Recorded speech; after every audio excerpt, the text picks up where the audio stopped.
Levantarte un minuto antes. Aguantar un metro más. Una línea más. Una vez más. Todos los días.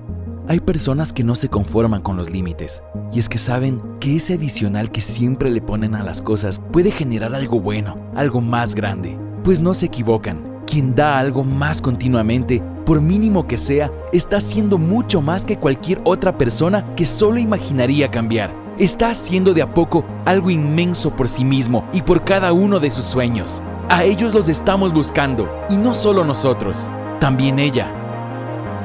Él. Su mismísimo futuro. Si las ganas de seguir son grandes, tus oportunidades también lo serán. UTPL, Educación Continua. Capacítate en grande.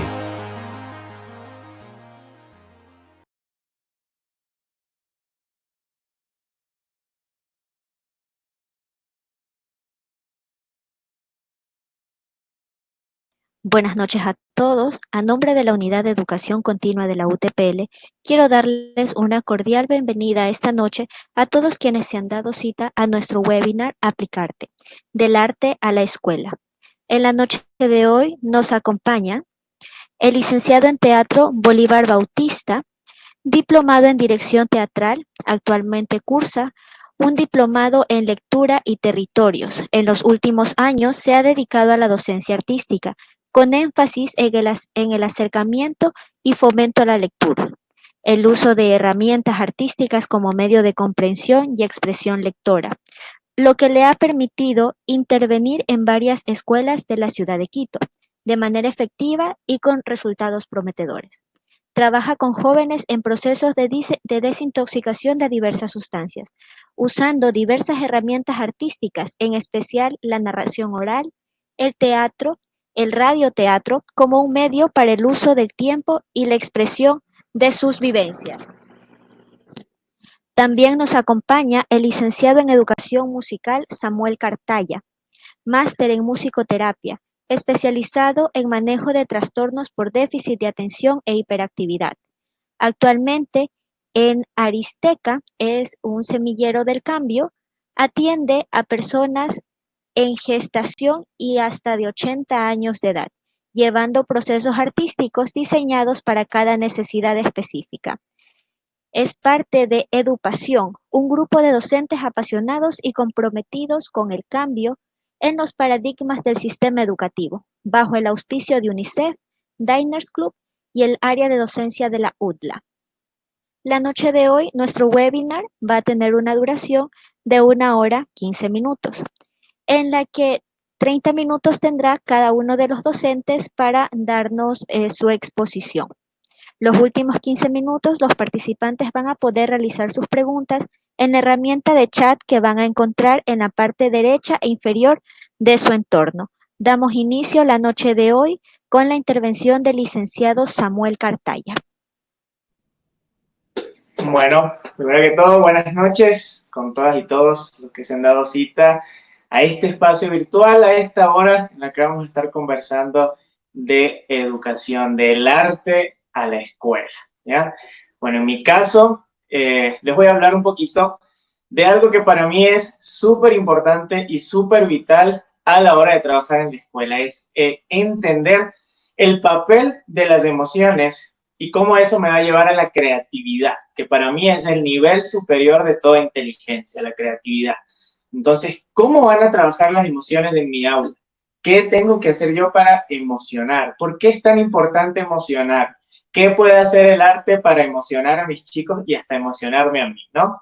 Todo eso vamos a irlo conversando a lo largo de estos primeros minutos de este maravilloso webinar. Y bueno, les acompaña a que se queden ahí, les invito a que se queden ahí y podamos dialogar luego más adelante con algunas preguntas, ¿verdad? Empecemos, vamos a ir a la primera diapositiva, ¿ya? El primer punto lo he llamado yo, la emoción es la puerta de la atención y la atención es la puerta, a su vez, del aprendizaje y ese aprendizaje que sea significativo. Lo voy a explicar de la siguiente manera. Para yo poder aprender, ya que lo vemos en esa gráfica, para poder llegar al final, al tope, al éxito, que es ser creativo, poder tener un aprendizaje significativo, Para yo poder llegar a ese tercer nivel de aprendizaje, tengo que tener atención. Tengo que poner atención en las clases, atención en los contenidos, tengo que estar atento. Últimamente, una de las cosas más difíciles que los profesores muchas veces dicen es, pero es que los niños no me atienden, es que los niños no se concentran en la clase, es que los chicos no están aquí en la clase, están en otras. Bueno, pero es que es tan difícil concentrar la atención hasta llegar al aprendizaje, pero entonces, ¿cómo lo vamos a lograr? Lo vamos a lograr primero entendiendo que la atención es un fenómeno emocional, ¿sí? La atención trabaja de dos maneras. Primero de una manera espontánea y luego de una manera voluntaria. Yo le voy a prestar atención espontáneamente a las cosas que me emocionan, a las cosas que me gustan, a las cosas que me interesan, a las cosas que me generan sorpresa, a las cosas que me generan interés. Y en ese momento esa atención espontánea, que es así natural, es muy poderosa para yo poder aprender. Imaginemos que vamos caminando por la calle y qué sé yo, vamos caminando y vemos un par de zapatos y ese par de zapatos nos parece el par de zapatos más hermoso del mundo y yo me quedo viendo ese par de zapatos y me quedo perplejo, quieto y no puedo moverme, no puedo ver otra cosa que ese par de zapatos. Y de repente sale el zapatero y me dice, estos zapatos están hechos de tal tipo de cuero, de tal tipo de tela, por debajo tiene la suela y la pegamos así asado. Y es algo que como llamó mi atención de forma espontánea, voy a ser más hábil para memorizar todos esos datos, porque digo, wow, esos zapatos tan hermosos, son hermosos porque tienen la suela de este tipo, o son hermosos porque tienen, esto que está aquí se llama cuero. Voy a absorber un montón de información porque mi atención está espontáneamente colocada en algo que me generó una emoción, en algo que me generó una sorpresa, una felicidad. Entonces, si yo quiero a que mis chicos en mi aula capten el conocimiento, atrapen esa magia de aprender, tengo que tener atención, su atención, tengo que tener la atención de ellos. Pero tengo que primero buscar la atención desde lo espontáneo, desde lo divertido, desde lo que me causa sorpresa, desde lo inesperado. Esas son cosas que espontáneamente atrapan nuestra atención. Y en segundo plano, la atención funciona de una forma voluntaria, que es donde tengo que poner un poquito de esfuerzo, ¿no? Porque si bien es cierto que en el ejemplo que utilicé, esos zapatos cautivaron espontáneamente mi atención, también tengo que voluntariamente escuchar lo que me está diciendo el zapatero para poder memorizar esos datos tan importantes. Entonces entra en papel el segundo nivel de la atención voluntaria, que es una atención que tengo que concentrarme un poco más. Es una atención que tengo que ponerle un poquito más de conciencia. A lo mejor, si mi pasión es la música, a mí una canción me va a llamar la atención espontáneamente, pero tengo que concentrarme unos 5 minutitos más de lo normal para aprenderme la letra, para copiarla, para escribirla. Entonces, necesito tener la atención de mis chicos en la clase para yo poder subir al último nivel, que es la creatividad, el ser creativo. Ahora, ¿qué significa esa gráfica que está ahí? Yo lo explico de la siguiente manera. Tenemos una caja, ¿ya? Que nos llega a la puerta, y yo, niño o niña, vamos a poder ir hasta la puerta y recoger ese conocimiento que a veces es muy pesado para mí, pero no importa, porque tengo la ayuda del robot. Entonces el robot, que es mi emoción, va a decir, no importa, como ya me encendió este caja de conocimientos me llamó la atención, me interesó, me gustó, vamos a subir entre los dos esa caja, yo te ayudo. Entonces el robot y el niño o la niña, entre los dos, como el niño está emocionado y también voluntariamente coloca su atención, cogemos la caja y la subimos del primer al segundo piso, en donde decimos, bueno, tengo un saber, tengo un conocimiento.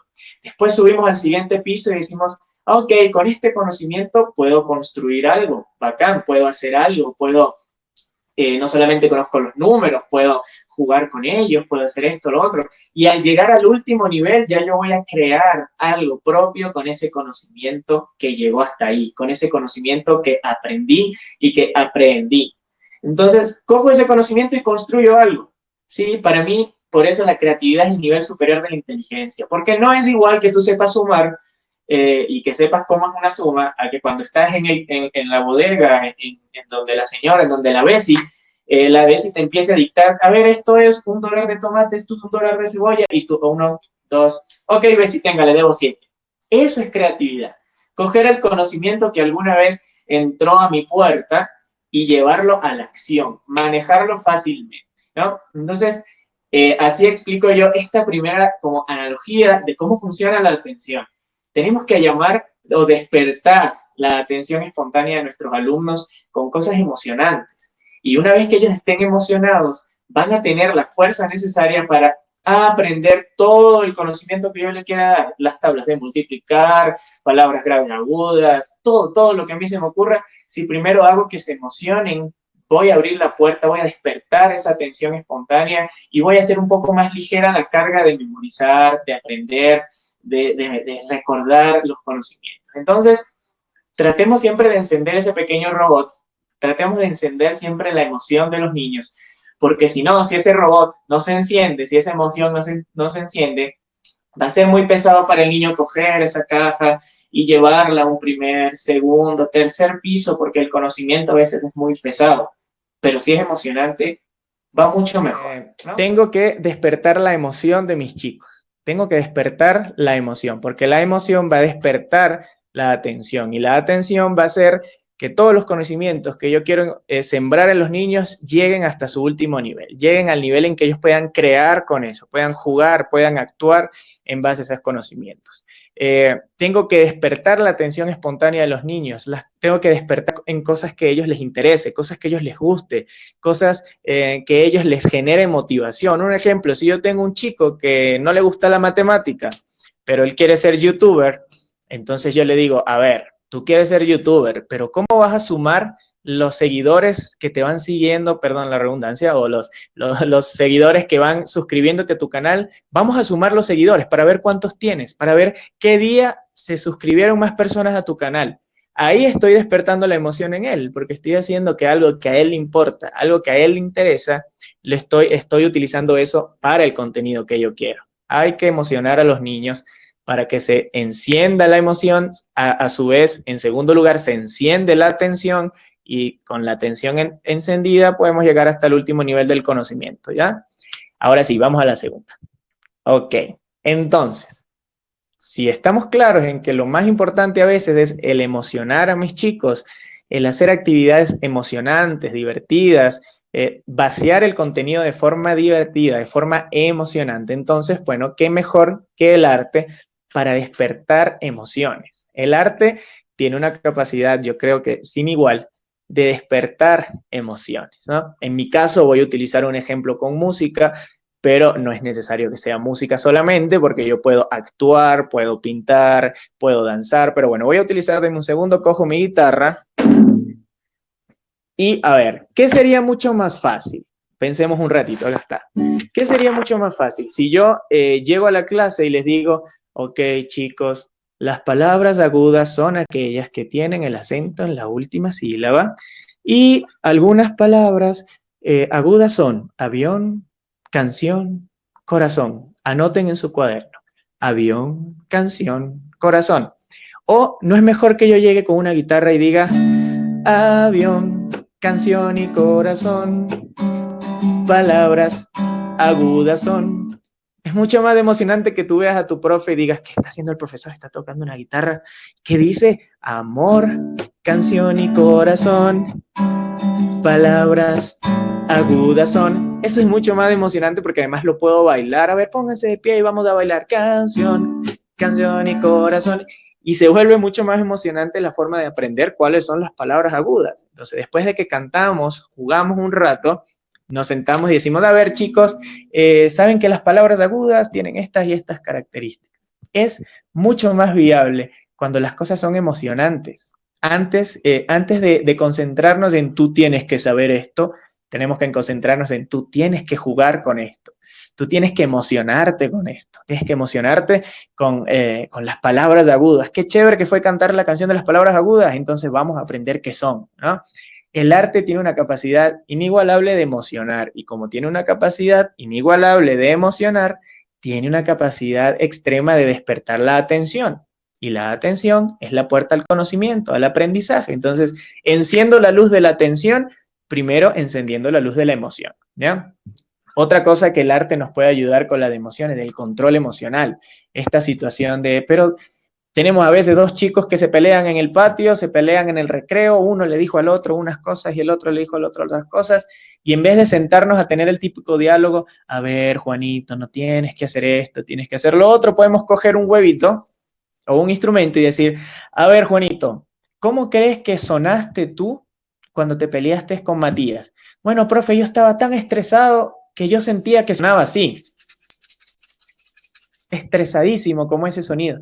Ah, ¿y tú crees que esa sea una buena manera de comunicarse? No, profe, creo que cuando nos comunicamos tenemos que comunicarnos más despacio. Entonces vean cómo la música y el arte, bueno, en mi caso la música, pero como lo digo, todas las ramas del arte tienen la capacidad de trabajar con las emociones y de a veces resolver ciertos conflictos que hay en nuestra aula, ¿no?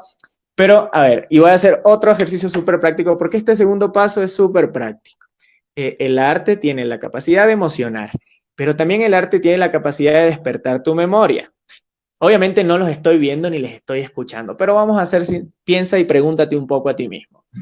Si yo te digo, ¿qué recuerdas más rápido? ¿La canción del Despacito o el teorema de Pitágoras? ¿Qué recuerdas más rápido? Lo más seguro es que sea la canción del Despacito. ¿Por qué? Porque el arte, la música en este caso, tiene la capacidad de grabarse más fácil en tu memoria, de quedarse, de ser una experiencia tan chévere que se queda metida en tu memoria. No es lo mismo el teorema de Pitágoras, de esto, lo otro, que cantar despacito, despacito. Y si yo cojo esa canción y escribo, qué sé yo, los planetas, vamos a nombrar todos los planetas, desde el más grande al más chiquitito. La música, el arte, tiene la capacidad de emocionar. Y al tener, la capacidad de emocionar, tiene también una entrada más grande hacia la memoria, hacia el actuar, hacia el deseo de aprender. Yo quiero seguir aprendiendo eso porque me está emocionando, me está gustando, ¿no? Entonces, una de las ventajas de trabajar elementos artísticos en el aula es que despiertan la emoción, despiertan el deseo de aprender y hacen de los conocimientos un poco más vivos, más encendidos, ¿ya? Tercer punto. Entonces, es necesario que los docentes seamos artistas o artísticos. Es un punto muy importante. ¿Por qué? Porque muchas veces, y ahí pasamos a la siguiente diapositiva, muchas veces pensamos que se trata de ser expertos, ¿no? Yo como profesor, no puedo tocar guitarra porque la guitarra es algo súper complicado. Mira cómo ese señor está en una correcta postura para tocar todos los acordes. Pero es que esa no es la mentalidad con la que nos vamos a acercar al arte, nosotros como docentes. No nos vamos a acercar con una mentalidad de experto. No se trata de que tú te aprendas los 1500 acordes que hay en guitarra, las no sé cuántas técnicas de pintura que hay, las no sé cuántas técnicas de actuación que hay, o de danza, todos los géneros de danza. No se trata de ser un experto. Se trata de entrar al arte con una mentalidad lúdica. Yo he colocado ahí en la diapositiva, 1500 acordes es algo bueno, pero 3 acordes tocados por mi maestro es algo sumamente emocionante y es algo mágico, ¿ya? Entonces, nosotros como docentes no tenemos que ver el arte como algo en lo que vamos a ser súper expertos, sino algo en lo que vamos a ser súper prácticos, porque nosotros ya somos artistas de la enseñanza. Lo que vamos a hacer es añadir una herramienta emocionante, útil y súper encendedora, le digo yo, a nuestra práctica docente, que es el arte. El arte a niveles lúdicos, como voy a aprender los principios básicos de la pintura, para algún rato quizás hacer algún dibujo y explicarle algo a mis chicos. Voy a aprender los principios básicos de cómo componer una canción o 3 acordes de guitarra para en algún momento que yo necesite crear alguna canción. Voy a aprender los elementos básicos de la danza, del teatro, para en algún momento utilizarlos. Entonces, voy a entrar con otra mentalidad dentro de lo que es el arte. No, muchas veces yo encuentro con personas que me dicen, pero es que tocar guitarra es algo muy complejo, es algo de expertos de toda la vida. Depende de la mentalidad con la que tú le entres, depende de la mentalidad con la que tú empieces a hacer eso. Es que el teatro, es que la danza se ve muy compleja, depende. Y si tú lo vas a usar para fines didácticos, para fines pedagógicos, tienes que entrar con la misma utilidad que le vas a dar, una utilidad didáctica, una mentalidad didáctica. No es lo mismo que yo me sepa todos los acordes de guitarra, a que yo me sepa 4 o 5 acordes de guitarra y con eso puedo crear un montón de canciones y puedo generar un montón de experiencias emocionantes para que mis chicos aprendan, ¿sí? Ok, vamos entonces al último punto. la creatividad como nivel superior de aprendizaje. A mí siempre me gusta contar un poco en este punto una anécdota que me marcó mucho en la vida. Hace mucho tiempo yo escuché, bueno, me imagino que algunos saben lo que es la nanotecnología. Gracias a la nanotecnología me están viendo ahorita porque mi celular tiene una cámara en tamaño nano, si no tendría que tener una cámara enorme y un micrófono enorme. Entonces la nanotecnología nos ha ayudado a colocar en pequeños chips lo que antes era enorme, ¿no? Pero ¿cómo nació la nanotecnología? Bueno, había una chica que le ofrecieron un trabajo en un laboratorio muy importante, pero por ser mujer le dijeron, bueno, ahí está tu laboratorio, tú verás cómo trabajas de ahí. Y la lanzaron en un laboratorio donde había un montón de máquinas, máquinas enormes, máquinas que sonaban todo el día, y ella decía, así no me puedo concentrar, no me puedo concentrar entre tantas máquinas, yo también necesito las mías para trabajar y no tengo espacio. Entonces ella empezó a buscar la manera de reducir ese espacio, la manera de adecuar el espacio para su trabajo, ¿no? Y se acordó que cuando ella era pequeña jugaba con una maquinita. En esa maquinita ella tenía una lámina de plástico en la que dibujaba alguna cosa, qué sé yo, te amo mamá, un corazón, algo así, y metía esa lámina de plástico a un hornito, a un microondas pequeño, y esa lámina se reducía de tamaño y quedaba chiquitita. Entonces a ella le gustaba mucho regalar eso porque la gente le decía, wow, ¿cómo pudiste escribir mi nombre tan chiquitito? Y ella no revelaba su secreto, pero en realidad era este juguete, ¿no? Y ella dijo, ¿será que puedo hacer que las placas de estas computadoras, que son tan enormes, sean más pequeñas? Así como cuando ella jugó de niña, de adulto tuvo esa idea y dijo, vamos a intentarlo, y lo intentó un montón de veces hasta que por fin descubrió cuál era el material adecuado para reducir las placas de las computadoras e inventó la nanotecnología. Entonces dense cuenta cómo el verdadero propósito de la educación es crear, es generar gente creativa, no solamente gente inteligente, ¿no? Esa chica obviamente para llegar a donde trabajó tuvo que estudiar mucho, saber muchas cosas, pero para marcar la historia tuvo que ser creativa. Entonces, ¿qué quiero yo con mis estudiantes? Quiero que sean solamente inteligentes, o sea, que sepan un montón de cosas, o quiero que sean creativos y que cambien la historia. Por ejemplo, Mark Zuckerberg, el creador de Facebook y ahora es dueño de casi todas las redes sociales, él puede ser muy inteligente, pero el día que decidió crear algo nuevo fue el día que empezó a marcar la historia. Entonces, ¿qué queremos nosotros? ¿Estudiantes inteligentes o estudiantes solamente creativos? Digo, perdón, solamente inteligentes o estudiantes creativos. Respóndanse eso. ¿Por qué? Porque el arte no solamente despierta la inteligencia, el arte también despierta la creatividad. Tenemos que ser creativos, es el nivel supremo de la inteligencia. No me sirve con saber un montón de cosas, tengo que usarlas. Y usarlas a veces en beneficios de otro, usarla para crear algo nuevo, ¿no? La creatividad para mí es el elemento más importante dentro del sistema educativo, que seamos creativos. Ahí he puesto algunos ejemplos. ¿Qué nos parece si podríamos jugar a los números de Van Gogh? En vez de aprendernos solamente los números 1, 2, 3 de forma tradicional, vamos a estudiar a Van Gogh, vamos a ver cómo él dibujaba y vamos a poner a crear números pensando en Van Gogh. Y hacemos un cuadro donde esté el 1 mezclado con el 2 y por ahí sale el 3. Creatividad. Creatividad al servicio del aprendizaje. Ahora vamos a crear el coro del verbo to be. Es mucho más fácil aprenderse una canción, es más, me voy a inventar una. A ver, voy a coger un par de acordes, re y la. Entonces, qué sé yo, yo es I y yo soy, es I am, y es mucho más divertido, yo o tú, es you, y tú eres, es you are. Mucho más divertido que, a ver chicos, I am.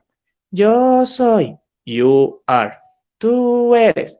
Podemos jugar y aprender y podemos crear el coro del verbo to be. Y eso va a ser mucho más emocionante que simplemente aprender, jugar, crear. Podemos hacer la danza de los adjetivos. Podemos explicar qué son los adjetivos a través de una danza. Los adjetivos describen las cosas. De hecho, a mí nunca se me va a olvidar cómo yo aprendí que eran los adjetivos con una canción. Una profesora llegó y empezó a cantar, el adjetivo describe las cosas, el adjetivo, y yo, ¿qué le pasa a la profe? Y decía, empezó a cantar el oso largo y francés, y decía, es que los adjetivos son los que yo describo de las personas. Y así aprendemos mucho más rápido con canciones, con juegos, con danza, con pintura, teatro. Podemos hacer una obra de teatro que se llama La rebelión de las verduras. Y ahí podemos aprender la diferencia entre las frutas y las verduras, que no es solamente, a ver, chicos, las frutas son estas, las verduras son las otras. Juguemos, juguemos y apuntemos a la creatividad, apuntemos a la creatividad. Cuando yo me emociono por algo, pierdo de vista lo aburrido que es solo memorizar y saber cosas. Y despierto en mí el deseo de aprender, que eso es infinitamente poderoso. Despierta en un niño el deseo de aprender y puede llegar a donde él quiera llegar. Y puede aprender lo que él quiera aprender. Y puede aprender lo que tú quieras enseñarle. Pero despertemos con arte, con danza, con música, con teatro, con pintura, con arte. Despertemos el deseo de aprender, la emoción de aprender. Qué emocionante es que estoy aprendiendo esto, ¿no? Y no solamente concentrémonos en lo aburrido de memorizar, lo aburrido de repetir. Juguemos, creemos, hagamos otra vez la escuela emocionante. Hagamos que la escuela sea algo emocionante otra vez. ¿Y cómo? Con docentes artísticos, docentes que manejen herramientas de música, herramientas de teatro, herramientas de danza, herramientas de pintura, docentes artísticos, no expertos, artísticos. Estamos listos por ahí, Connie. Muchísimas gracias, Samuel, por su excelente intervención. Vamos a dar paso entonces al licenciado Bolívar Bautista para que inicie con su conferencia. Buenas noches, queridos amigos, amigas. Un abrazo fraterno desde acá, desde el cerro y desde el frío. Pues es un tema que la vida le ha hecho complejo, que de pronto los académicos lo han hecho tan complejo que a veces se escribe tantos libros sobre el arte y la escuela que ya aburre a ratos hablar de eso, ¿no? Pero también como partamos desde la experiencia, ¿dónde nace el primer hito? Les voy a contar una gran historia, la historia de la humanidad. ¿Cómo es que nos hacemos artistas? Porque todos los seres humanos, de una u otra manera, tienen el arte metido en la sangre. Ya sea al improvisar un arrocito con algo, con una cebollita, con lo que sea. Eso es arte, porque está usando la imaginación para cambiar, para estructurar y para hacer algo que les satisfaga. La primera huella humana en el arte. Y es el primer hito de la humanidad. Y prácticamente desde ese momento es que el ser humano empieza a tener conciencia de sí mismo. Cuando descubre que tiene mano. Y esa mano tiene dedos. Y esta es la primera huella. La encontraron en una cueva, refundida ya por, si no estoy mal, por Filipinas. ¿Y qué hace el ser humano al principio? Pues plasmar este gran descubrimiento. Lo plasma y lo deja para la posteridad. Si no lo descubren, podría seguir viviendo ahí miles de años de escondida en esa cueva. Por suerte la descubrieron, es la primera huella. Esta huella marca el hito, el rato en que el ser humano descubre la mano, descubre la capacidad de moverla y de transformarla y convertirla en una herramienta creativa. Porque todo lo que hace el ser humano a partir de este descubrimiento es creativo, hasta el día de hoy. Luego, obviamente, empieza a plasmar este gran descubrimiento y en diversas facetas, en diversas texturas.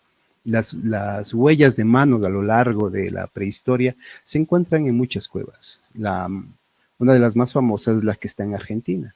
Y es que el hombre se maravilla con este descubrimiento, con esta herramienta que está adosada a su cuerpo, que le permite desarrollar un montón de elementos, un montón de cosas, un montón de herramientas a partir de este simple descubrimiento. Pero también empieza a ilustrar su presencia en esta tierra. Empieza a avisar, empieza a decir, yo estoy aquí, yo sigo aquí. Y quiere dejar, perennizar, quiere dejar algo para quien al principio él no sabía. Y luego, desde la mano, empieza a ilustrar lo que le rodea. Los animales, cuevas, pozos, dos tipos de animales, varios tipos de manos, entonces empieza a ilustrar, a descubrir, y lo que quiere hacer es que plasmar estos descubrimientos que él va bien. Y así nace el arte, ¿no? Y de pronto, miren esta complejidad, las causas. Digno de una escuela de arte plástico moderno. Los detalles, la anatomía, todo está tan perfectamente hecho que que dices, esto no lo hizo un ser humano prehistórico. No, sí lo hizo. Y pongan detalle debajo del pecho del toro. Miren este extraño animalito que está ahí. O sea, empieza a perfeccionar gracias a este primer descubrimiento. Dice, no, pero no se puede hacer. Sí, lo hizo un ser humano prehistórico que aún no desarrollaba completamente su capacidad cerebral. Logró hacer esto. Y después, pues, como se dice, se volvió un gran dibujante. Empezó a llenar cuevas y cuevas. Esto también es una cueva escondida. Esta es la sala de los búfalos, o de las vacas, o de los toros, con otros animales. Empieza él a dejar esta huella. Y aquí les hago una pregunta. ¿A quién le recuerda esto? ¿No? ¿A quién le recuerda? Y a lo largo del mundo, en cuevas, en piedras, usando materiales, usando su boca y su mano, porque muchas de estas pinturas fueron hechas masticando las tinturas y escupiéndolas, o haciendo moldes, o haciendo, ¿cómo se llama? Como estos moldes prefabricados tipo serigrafía, pero un poquito más primitivos. Y va retratando lo que le rodea. Acá es en piedra, las diversas etapas de la humanidad. Cuando hay un paso, hay un avance, el hombre se va retratando. Cuando hay una edad que avanza, el hombre siempre se va a retratar, va a tratar de dejar su huella.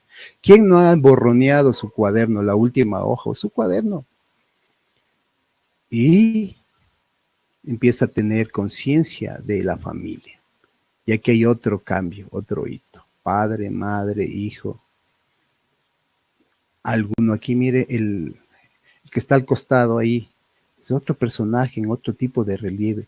Eso quiere decir que ya hay un desarrollo de la cabeza más grande, un desarrollo cerebral un poquito más grande. Y esto es impresionante. En los últimos estadios de la prehistoria empieza a hacer pintura de rayos X. Esto es una radiografía para el ser humano. Está mirando aquí la columna vertebral y dentro él se imagina todo lo que está dentro del cuerpo. Todo, el cuello, la boca, todo lo que está dentro de la cabeza. Estas son las pinturas de rayos X encontradas en Australia. Imagínense, ¿y a qué nos recuerda siempre eso? Así empieza el arte, con un pequeño descubrimiento, con un pequeño hito, con un dejarse ir, con un retratar lo que le está rodeando alrededor, con un tratar de descubrir en esta parte última de estas pinturas con rayos X, tratar de descubrir qué hay dentro. No, es otra conciencia, es otro estado. Y esto es lo que necesitamos realmente traspasar a los pequeños.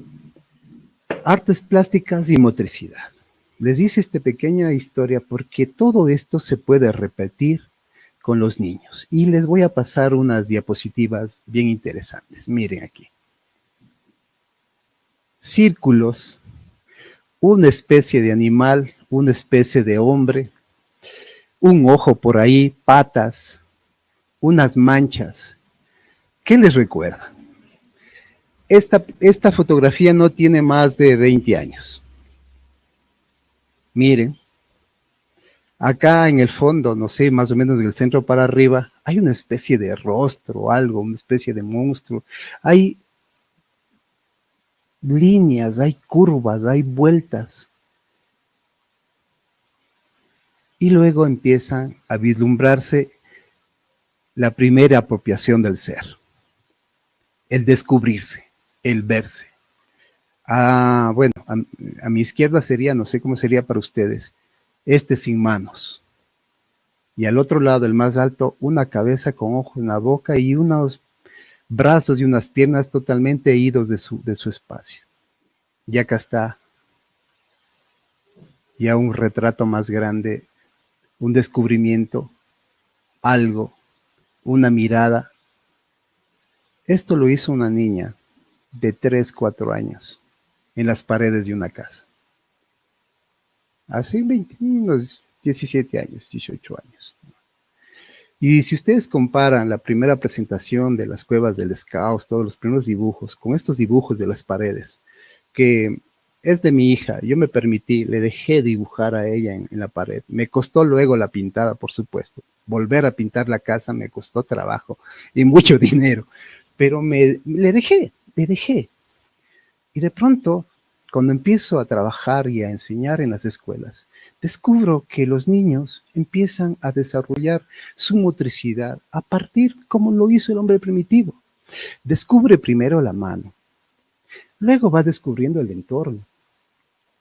Empieza a garabatear, empieza a hacer esquemas.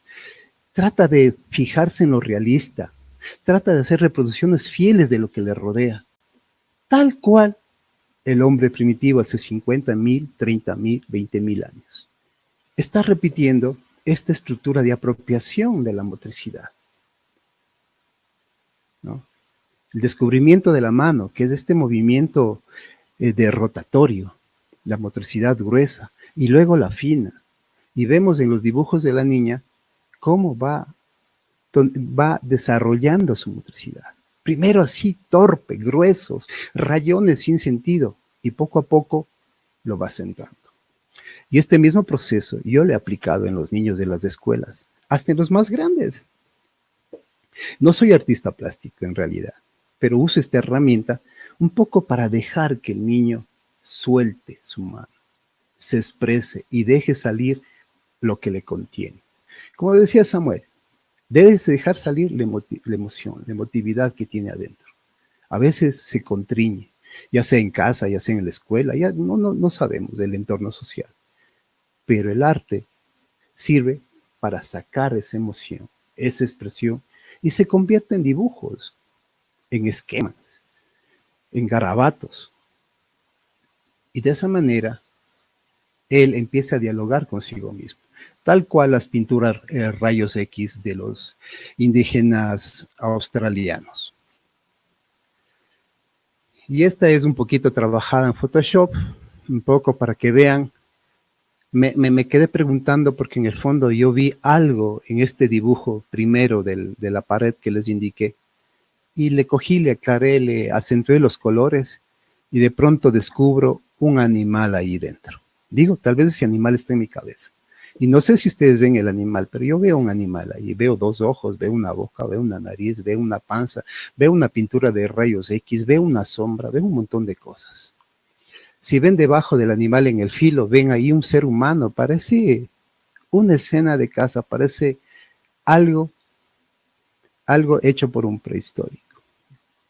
¿Y para qué también? Los niños chiquitos, los niños pequeños de preescolar, primero, segundo, tercero de básica, repiten este esquema de descubrimiento del movimiento de la mano. Y este es el hito fundamental que hace que construya que el hombre sea un artista, un ser creativo. Pero dicen, profe, ¿cómo yo puedo convertir todos estos movimientos, todos estos garabatos, toda esta cosa que usted me dice en arte, cuerpo, gesto, en expresión, en danza, en representación, en palabras, en gestos, en oraciones, en secuencias, en textos, en escenas? ¿Cómo se puede? Pues dejando un poquito volar la cometa, un poquito volar la imaginación. Nos estamos saltando en esta vida este proceso fundamental del descubrimiento. Con la época actual hemos dejado de lado esto de ensuciarnos, de limpiarnos, porque no hay que ensuciarse, no hay que, no, cuidado el huevo, no. Todo este proceso es necesario para la motricidad. Y de pronto, cogen la pintura los muchachos y empiezan a generar pintura. Desde una escuelita con la cual trabajé. Se les dio un papel en blanco, se les dio pintura y simplemente se les dio la libertad que hagan lo que ellos quieran. Con una condición, solo lo podían hacer en un lado. Y luego cerraban el otro lado que estaba en blanco. Una especie de calco. Y ver cómo van descubriendo la maravilla del color, las formas y cómo se va plasmando todo eso es impresionante. Se dejan llevar, empiezan a descubrir, empiezan a generar otras imaginaciones dentro del aula de clase. Y si se dan cuenta, miren alrededor en las bancas. No hay suciedad, no hay nada de eso. Están tan enfocados en este pedazo de papel que el resto no importa. Porque les das un objetivo claro y contundente para hacer. Y él alimenta su imaginación y su punto de vista se fija dentro del recipiente que le he encargado, que es de papel blanco. Y de pronto descubres que también empiezan a hacer los rayos X. Yo me quedé loco con este par de calaveritas. Yo le veo calavera, yo le pregunto al niño, ¿qué es esto? Son calaveras. ¿Y cómo te surgió hacer? No sé. Me imaginé, profe. Wow. Está dentro de ellos. Simplemente hay que dejarlo ser. Pero dentro de un espacio. Tenerles las reglas claras y concretas. Tal cual un primitivo. Tenía su cueva, tenía su pared, tenía su pintura en la boca, tenía su mano y tenía que escupir. Si le pones una regla clara y concreta, el niño va a desarrollar dentro de ese espacio su imaginación, su creatividad, su motricidad gruesa, su motricidad fina, y de pronto va a dejar salir lo que tiene dentro, la emotividad, y ser otro tipo de niño. Un niño más creativo, como planteaba Samuel. ¿Y cómo yo puedo pasar de todo esto al movimiento? Pues a través de un juego. ¿Cómo puedo yo convertir esto en personaje? ¿Y cómo este personaje puede moverse? Pues jugando a hacer esta pintura. Tratando de dibujar lo mismo en el aire, sin papel, sin pintura, con un globo, con un esfero.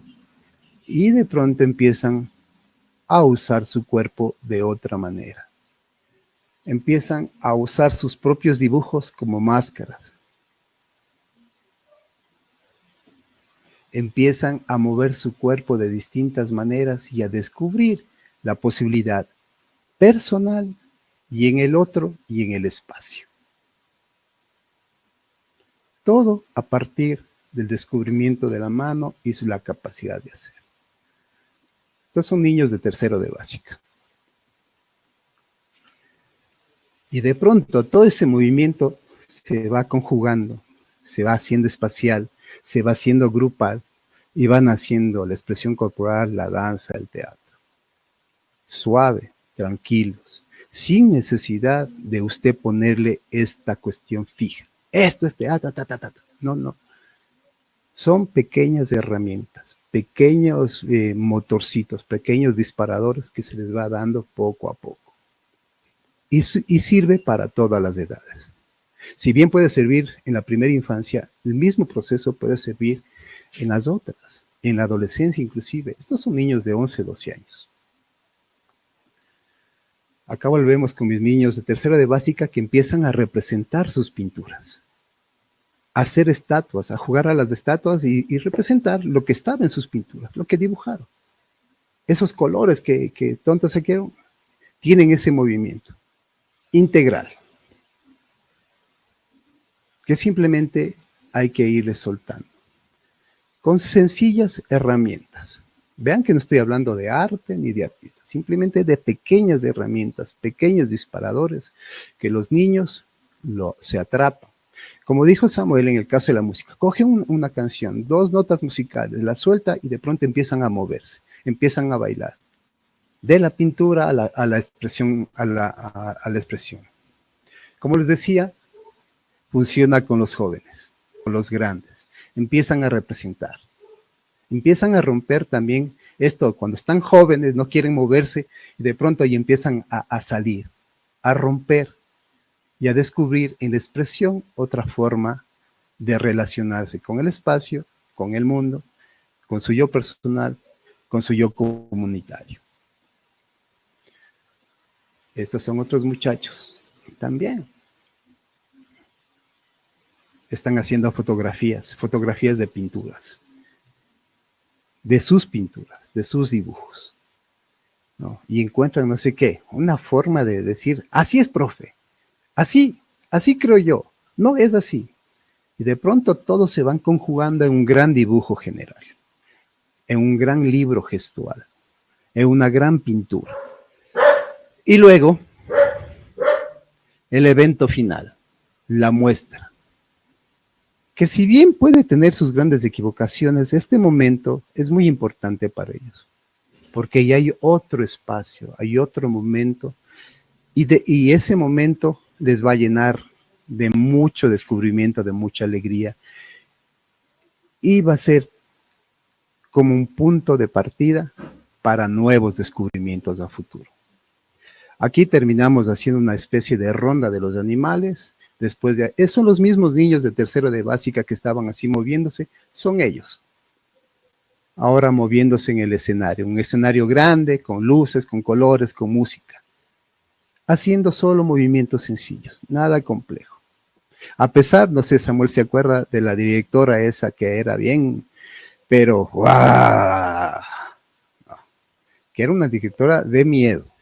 Y ahora dice, profe, qué bonito lo que me dice, pero ¿cómo podemos aplicar en clase? Pues lectura, escritura, escucha. Hay que leer el garabato, como ya vienen haciendo en el proceso anterior. Hay que construir un libro de garabatos, de todas estas pinturas raras, extrañas, hay que guardarlas, hay que tenerlas, y hay que hacerles lecturas, hay que construirles cuentos, historias. Ellos son capaces de contarnos, dice, yo no puedo entender lo que el niño dibujó, pero él lo entiende, y él me va a contar un cuento. El niño va a leer su libro, y el libro no es la cosa física, no es esa cosa que se abre y cierra. El libro empieza a ser el aula, el profesor, el libro empieza a ser la escuela, todo el entorno, el territorio que habita. Y eso lo expresa.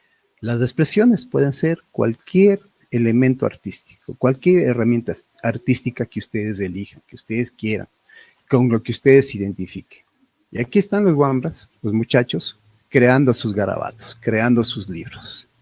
Pinturas, se les he contado una historia, o están escribiendo sueños, qué soñaron, y empiezas a descubrir su expresividad, su punto de vista. Y empiezan a construir su libro. Visualmente un libro.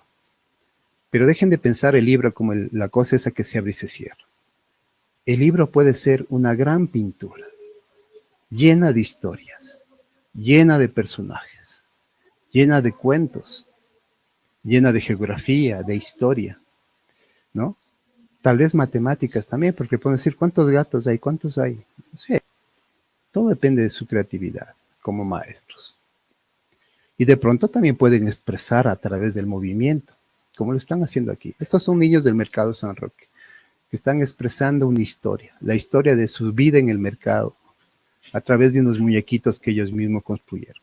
A partir de estos dibujos, construyen sus muñecos, esos que tienen en la mano. ¿Y lo puedo aplicar en los jóvenes? Sí. Esta es otra técnica. Un simple collage que cuenta una historia. Y los muchachos, miren cómo se divierten. La historia no tiene pies ni cabeza, es una historia abstracta. Por eso es que los jóvenes están riéndose ahí. Me acuerdo de esta foto porque es en una escuela Sucre, creo que es. Cuentan una historia irreal, pero cuentan la historia. Han escrito una página y ya han hecho una lectura. varios elementos que son tan necesarios en esta época. Y otros chicos agarran y hacen otra lectura, hacen siluetas y empiezan a crear un teatro distinto, un teatro de sombras expuestas. Ellos mismos son capaces de crear nuevos paradigmas respecto al arte. Simplemente, como les dije, hay que darles un empujoncito, una herramienta para que se construyan, reconstruyan, desconstruyan y replanteen la vida y el arte, con imaginación y creatividad. Si no estoy mal, este es un oso, acá hay una casa y acá hay un carro. Y la historia era igual, una historia loca. Yo no les planteé nada, simplemente contaron historia con diversos elementos. Todo esto es necesario siempre compartir. Hay que compartir con su otro par, con los otros pares, porque mirando se comprende, se aprende y se libera. Y rompen ese pequeño temor, esa pequeña esquema, esa pequeña estructura. Aquí, si no estoy mal, están diciendo un poema escolar, pero lo están haciendo en movimiento. Y lo impresionante también es, si ven ahí la foto de la maestra, que también está ahí, actuando con ellos, implicándose. Y eso es definitivo. No puedo yo mantener una presencia vertical. Debo mantenerme en una presencia comunitaria, implicada con el otro, con ellos, creando estos lenguajes que atraviesan las diversas áreas académicas. Recuerdo yo en este colegio que la maestra creó, con la ayuda de los alumnos, un poema sobre los nudos y las ollas del Ecuador, y lo presentaron. Sé que lo que decía Samuel, o sea, si haces con música es una cosa. Si lo haces así esquemáticamente, verticalmente, no van a aprender, sí, se van a memorizar. Pero si lo haces con música, con poesía, de pronto se memorizan más rápido y se les hace más divertido. Y ahí están, creando sus elementos, desarrollando. Estos niños son niños de una fundación que se llama CREAR.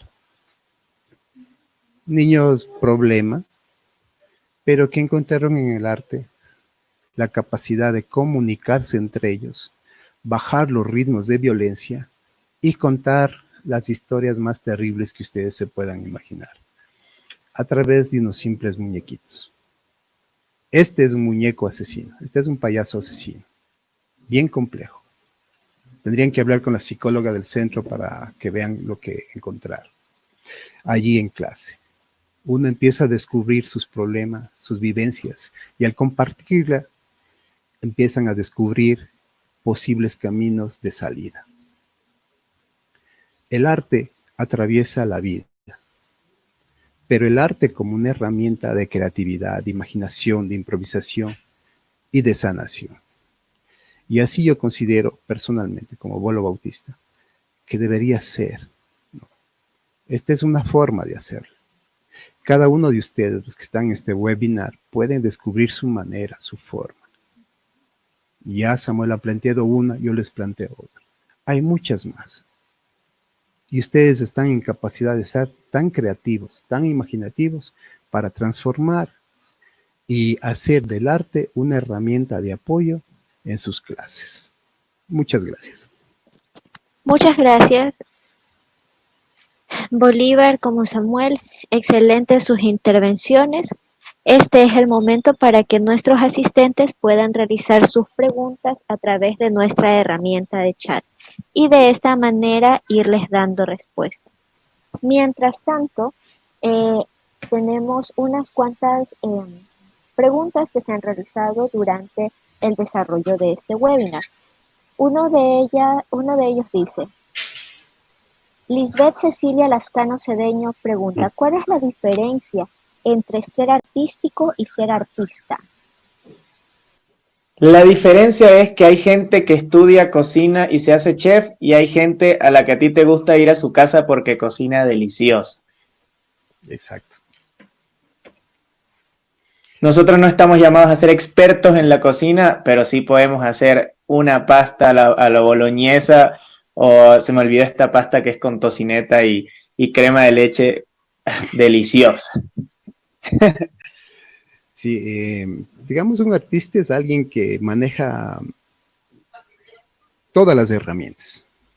Y ser artístico es usar las que necesito para ese momento. Tengo arroz, cebolla y un huevo, pues hago un revueltito. Exacto. Pero como dice Samuel, de pronto un chef va y coge y hace unos huevos escalfados y no sé qué, ni sé cuánto, ni sé cuánto. Pero se va a demorar un montón y de pronto no me puede gustar a mí el resultado. A mí me gusta el arroz con huevo revuelto y ya está. Esa es la diferencia. No, usted coge y usa las herramientas de forma creativa, imaginativa y propositiva. Eso es ser artístico, desde mi punto de vista, por supuesto. Muchas gracias por su respuesta. Perdón, tenemos otra inquietud. María Fernanda Revelo nos dice, ¿creen ustedes que el arte no es bien, es decir, no es bien valorada en la actualidad? Bueno, yo creo que eso es porque no habíamos entendido lo útil que nos era el arte para la vida, para las emociones, para la superación, para un montón de cosas. Ahora que nos damos cuenta que el arte es tan útil para un millón de cosas, que creo que hemos empezado a verlas de otro punto de vista también. Entonces, esa es mi respuesta. También hay que decir que hay dos formas de ver el arte. El arte como exclusividad y el arte como comunidad. El arte como exclusividad, ni yo voy. Pero el arte como comunidad, todo el mundo aporta desde su espacio. Correcto. Tenemos otra inquietud. Sofía López nos pregunta, ¿una forma de ver cómo expresan sus sentimientos es el arte en los niños? Claro, para mí el arte es como un espejo, o sea, el niño ve lo que tiene adentro y lo saca a través de una canción, de un dibujo, tal cual como lo explicaba el Bolívar, a través de un garabato, yo puedo ver lo que hay dentro del mundo del chico, ¿no? Entonces, sí, podemos ver el arte como una ventana que se abre. Una canción puede ser una ventana a tu corazón y ver qué hay ahí adentro, ¿no? En tu mente. Una pintura, una danza, un movimiento. El movimiento muestra mucho de lo que hay adentro, ¿no? ¿Qué es lo que hacemos cuando escuchamos una canción? Qué bonita esa letra de ese cantante, llegó a mi corazón, porque ese artista primero sacó lo que había de su corazón para compartirlo. Entonces el arte es una manera de ver el mundo de adentro de todo el mundo. Tu mundo interior lo puedo ver yo a través de tu canción, a través de tu dibujo, ¿no? Así, tal cual como lo había explicado el Bolívar. Así que sí, muy útil. De acuerdo con Samuel. Sigamos. Otro comentario. Natalia Ordóñez nos dice, de acuerdo a sus experiencias, ¿qué valora más el proceso creativo o el resultado artístico? ¿Qué tiene más peso, el proceso creativo o el resultado artístico? Claro, las dos son importantes, pero el proceso es el que da el resultado. El error consiste en trabajar por el resultado, olvidando el proceso. Entonces usted lo que está haciendo simplemente es un cromo que va a pegar en una tarde de una sabatina o en un kermés o en un día de libro. Pero si trabaja un proceso de lectura durante todo el año, hacer el día del libro va a ser muy fácil. Pero si se embarca en hacer un producto para el día del libro, olvidando su proceso de lectura, pierde mucho. No, entonces para mí es muy importante el proceso, porque el proceso me lleva a un resultado. Samuel. Concuerdo con el licenciado. Tal cual. O sea, a veces creo que no es que una cosa tenga más peso que la otra, también hay que, creo que pensar cuál es el resultado artístico, cómo yo lo voy a medir, porque, no sé, si el proceso creativo es como el día a día en el que yo voy creando, qué sé yo, una canción. Y no puedo tampoco perder la vista de que la canción tenga, no sé, una mínima afinación. No sé, para mí las dos cosas tienen el mismo peso, no encuentro la manera de separarla y pesarlas por separado. Como son maestros todos, supongo que siempre el currículo, el ministerio, las subsecretarías exigen un producto X que hay que llenar dentro de la planilla. pues hay que darles el producto, pero no olvidar el proceso. Hay que hacer un hacking ahí. Hay que darles lo que les gusta, pero mantener el proceso creativo. Porque al final el proceso creativo es lo que va a crear niños creativos imaginativos, ¿no? Eso les puedo comentar. Exactamente. ¿Ya? Tenemos 3 preguntas más para finalizar con el webinar de hoy. Una de ellas es, Marta Correa nos dice, ¿cómo podemos reforzar el arte cuando en muchos planteles educativos se frena la creatividad y el arte? Bueno, hace algún tiempo yo tuve un taller que se llamaba Recursos Musicales para el Aula y una profesora me hizo una pregunta similar, ¿no? Y yo le dije un poco el llamado a un poco a la rebeldía. Yo como docente, si bien es cierto no puedo cambiar el sistema en 2 meses, pero que yo como docente puedo empezar dentro de mi aula a ejercer mis herramientas artísticas y puedo empezar a dar luz a mi escuela, vamos a decirlo un poco así. Yo desde mi aula soy la primera lucecita encendida en toda mi escuela. Y no es necesario que toda la escuela se encienda de una vez, que toda la escuela diga, lo más importante es la creatividad. A veces son pequeñas luces que se encienden y como yo digo, si todo está oscuro, es mucho más fácil ver una luz pequeñita. Así sea tú, hiciste una actividad distinta y la gente va a voltear a mirar y va a decir, eso está chévere. ¿Y cómo lo hiciste? Explícame más. Entonces sí, sabemos que el sistema educativo, y no hablo solamente de Ecuador, de todo el mundo, todavía hay lugares, hay países en donde la creatividad es algo como no esencial. Pero nosotros podemos empezar a cambiar eso haciendo un par de cosas, ¿no? Haciendo un par de canciones, un par de dibujos, leyendo un par de cuentos, haciendo se cambian las cosas. Exactamente, o sea, este es un proceso de hormiga. O sea, si usted tiene que ser una hormiguita que va poniendo la azúcar en otro lado. Yo sé que usted como maestro tiene que cumplir esto. El área de educación artística es la peor tratada en este país, en realidad. Es la peor tratada, pero usted puede hacer la diferencia, encontrando la herramienta que le permita desarrollar con sus alumnos la imaginación y la creatividad.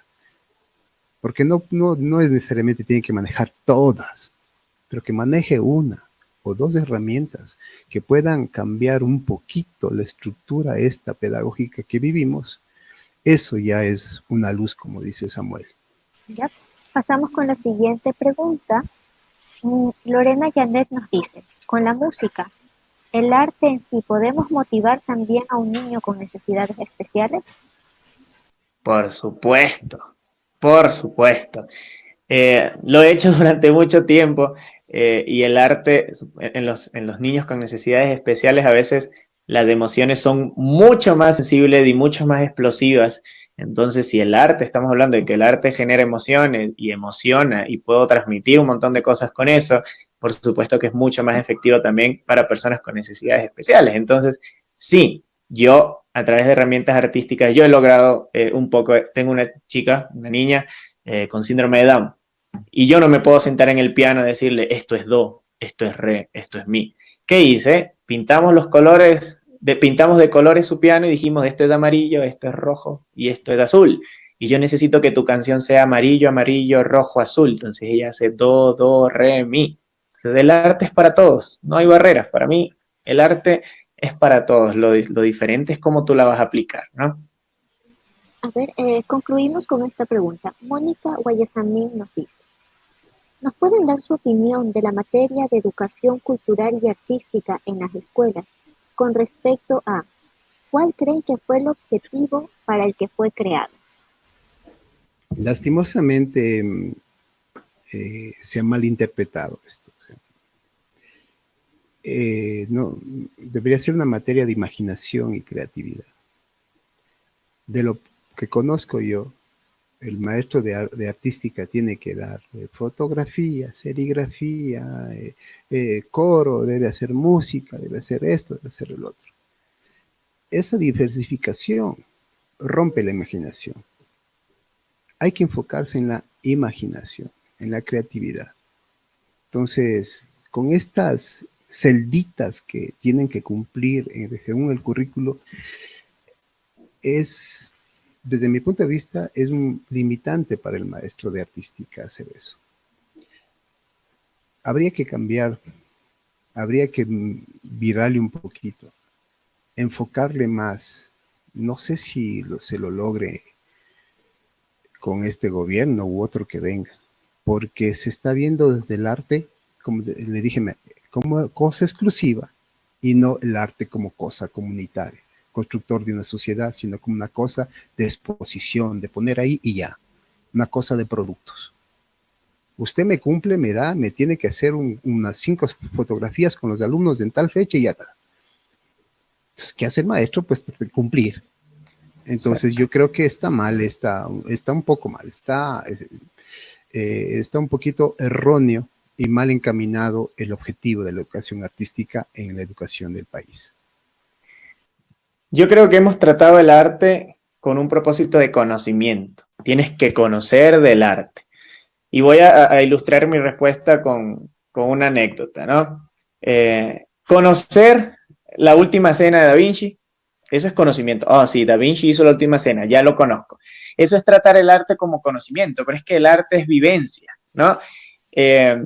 A Da Vinci, porque antes los genios eran muy admirados por todo el mundo y literal les encargaban hacer un montón de cosas. Entonces alguien se iba a casar, una persona muy importante en la ciudad donde estaba Da Vinci ese rato, y dijo, yo quiero que el genio Da Vinci haga algo en mi boda. Y le dijo, tú vas a construir el pastel más grande de toda la historia. Entonces Da Vinci dijo, bacán, como yo soy genio y soy inventor, se inventó una plataforma de metal y alrededor de esa plataforma de metal hizo un pastel enorme y dijo, todo bien, lo dejó listo en la noche y al día siguiente era la boda. Cuando llegaron a la boda, obviamente los ratones se habían comido todo el pastel. Y eso fue un fracaso para Da Vinci porque obviamente el señor que le había contratado le dijo, loco, no sirves. ¿Cómo me arruinaste la boda? Te confié esto y la arruinaste. Da Vinci tuvo que huir de esa ciudad. Huyó de la ciudad porque todo el mundo lo quería medio matar por haber arruinado la boda, ¿no? Y de repente, estando en su aislamiento, ahí quizás golpeándose y diciendo, ¿por qué? ¿Por qué me salió mal esto? Es cuando dibuja la última cena. Y dibuja la última cena y regresa a esta ciudad de donde le expulsaron y dice unas palabras. Dice, sé que la última vez que salí de aquí lo hice con la cabeza abajo, pero yo sé que soy tan bueno que le puedo dar de comer al mismísimo Hijo de Dios. ¡Pum! Y lanza la Santa Cena. La última cena, perdón. Entonces, el arte es vivencia. No conocíamos esa historia, entonces date cuenta que hay más allá de saber, ok, Da Vinci pintó la última cena, muy bien, check. Siguiente contenido. Hay algo más adentro de eso, hay algo más profundo. Entonces la educación artística se tiene que centrar en eso, en conocer la experiencia, conocer lo que hay detrás del artista, detrás de la obra, ¿no? Y llenarnos de esa energía, de esa emoción, de esa cosa. No tenemos que tratar el arte como mero conocimiento. Ya me sé esta canción, me sé la otra, siguiente contenido. ¿Y qué hay detrás de eso? Es mi pensar. Y además se me ocurre, por ejemplo, de recrear la última cena usando la fotografía. Exactamente. O sea, hay un montón. Imagínate todos los estudiantes del aula tomándose una selfie de la última cena. Exactamente. Mira, se vuelve maravilloso eso. Se vuelve práctica, se vuelve vida, no solo saberes. Exactamente. Exacto. Haciendo referencia justamente a la sugerencia que da Bolívar del selfie, que quiero terminar con esta pequeña consulta que va enfocada justamente a eso. En esta nueva realidad, ¿qué actividades podemos realizar como docentes para que se puedan aplicar mediante aulas virtuales técnicas de arte? Porque si bien es cierto, cuando las clases son presenciales es más sencillo hacer que los niños pinten un cuadro, utilicen plastilina o se enfoquen en la música, pero muchos docentes están teniendo inconvenientes con el tema de la tecnología. Yo creo que muchos docentes sí, tenemos problemas con el uso de la tecnología, pero no los niños, porque la mayoría de mis alumnos se aprenden canciones de guitarra en YouTube, se sienten cómodos con esto de la tecnología, entonces es un poco de nosotros acercarnos un poco a ese mundo. Es un mundo en el medio, ellos están así, ellos nacieron así, pegados a la tecnología, nosotros tenemos que dar un par de pasos. Actividades prácticas, yo creo que tendríamos que hacer otro webinar para darles ideas de qué actividades a través de la música, en mi caso a través de la música, cómo trabajar la música en clases online. Eso es lo he hecho, me funcionan, las comparto con profesores que se acercan a mí, pero es un poco muy extenso. Lo que sí te digo es que sí es posible. No considero yo que la presencialidad sea más fácil que lo digital y lo virtual. Solo son distintos. Son distintas formas de estar conectados, pero en ambas formas es posible, ¿sí? Entonces tenemos que aprender a estar presentes en el aula o en el Zoom o en la plataforma, pero sí es posible. Y hacer uso de las apps, de todas las apps posibles. Hay muchas apps para artística. Por ejemplo, usted le hace al niño que descargue una aplicación de dibujo y que le mande dibujos del celular. Hay aplicaciones de dibujo, Drab hay una creo que se llama. Aprovechar eso. Hay para escribir también, hay para música. Hay que ponerse al día en esto de las TICs. Lo que dice Samuel, debemos pegarnos un trotecito y agarrar todos estos elementos que están ahí, pero simplemente desconocemos. Hay muchas apps que son de utilidad. Yo uso una app de escritura que les mando a los chicos, no tengo ahorita el nombre, Literar, creo que se llama, y les obliga a leer 10 líneas diarias a mis chicos de escritura creativa. Porque quieren escribir, pero no saben leer, entonces tienen que leer. Entonces les di esa app. No, es una app y el universo de las apps gratuitas y pagadas es amplio. Investiguen sobre eso. Eso les va a ayudar un montón. Un montón. Y usar todas las tecnologías, todos los lenguajes. La fotografía, el video, la selfie, todo, la construcción, tomar fotos de clavos y póngale trampas. ¿Cuántos clavos hay en tu casa y mándame las fotografías? Y hazme una composición. ¿Qué? ¿Qué dijo qué? ¿Cuántos clavos hay en tu casa? Tómame la fotografía de todos los clavos y hazme una composición con todas esas fotografías. Van a ver que sí lo hacen. Lo van a hacer los niños. Hay que aprovechar las TICs. Tiene toda la razón. En esta noche quiero agradecer a nombre de la Unidad de Educación Continua de la UTPL, tanto a Samuel como a Bolívar, por compartir un poquito de su experiencia y de su tiempo con nosotros. A todos los asistentes que esta noche nos han acompañado, recordarles también que la Unidad de Educación Continua va a brindar un curso justamente denominado Aplicarte, Pedagogía Aplicarte. Este curso va a darse el 12 de julio y van a poder encontrar más información dentro de nuestra página web educacioncontinua.utpl.edu.es. Mediante este curso van a poder descubrir todos los tips y estrategias que les va a brindar tanto Bolívar, Samuel y otros docentes más para que se faciliten ustedes el aplicar el arte en la pedagogía. A todos ustedes muy buenas noches. Muchas gracias por compartir con nosotros. Los esperamos en nuestros siguientes webinars. Gracias, cuídense mucho. Gracias, hasta luego, buenas noches. Chao, Samuel, cuídate. Chao, Bolo, cuídate.